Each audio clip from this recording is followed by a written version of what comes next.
roughly 8 or 9 years ago. I was working in a gravel pit and yeah, just wasn't really enjoying it. So I decided to hand my notice in and go self-employed.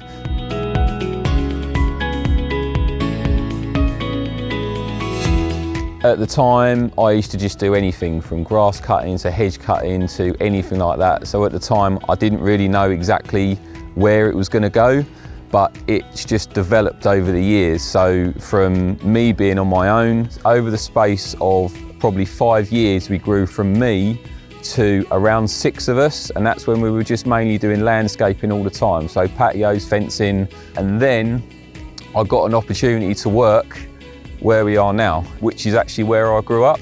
So it was an opportunity to do an initial clearance of all of this ground, which to me back then was a massive job. You know, I'd never taken on something so big, and luckily it's paid off. So now we're up to about 14 staff that we've got all the time, and they are doing maintenance work. We've got people who are classed as GOs, so general operatives, on a main site that we've got just over there.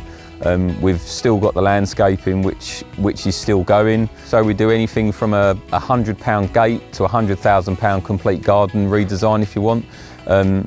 Loads of fencing, any types of fencing, you know, post and rail, security fencing, you know, concrete fencing. That's our sort of base.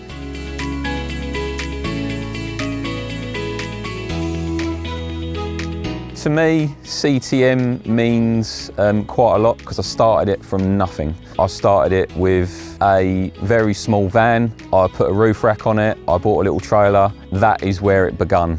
To see what it is now with the machinery and the vans, and you know, we've got 2 different yards which we use, and to see that the work that we've done and the work that we're doing at the moment, to start from absolutely nothing to have a business now where we've got 14 men and women that are working within the business. We've got machinery, we've got vans, we've got a really good base. So for me, from that to that, I'm really proud of that. Family is big to me. I've got 2 young boys, I've got Charlotte, and you know, they do give me the sort of strength and the drive to really push things. I'm quite lucky, I've got a very good partner who allows me to spend a lot of time at work and a lot of time on my business. And I couldn't do that without her. I've grown quite a lot with the business and, you know, got a lot more confidence now in taking on things that perhaps we haven't done before, because that's how you grow in a business. You know, you've got to be willing to take chances, and we certainly took a lot of chances over the years.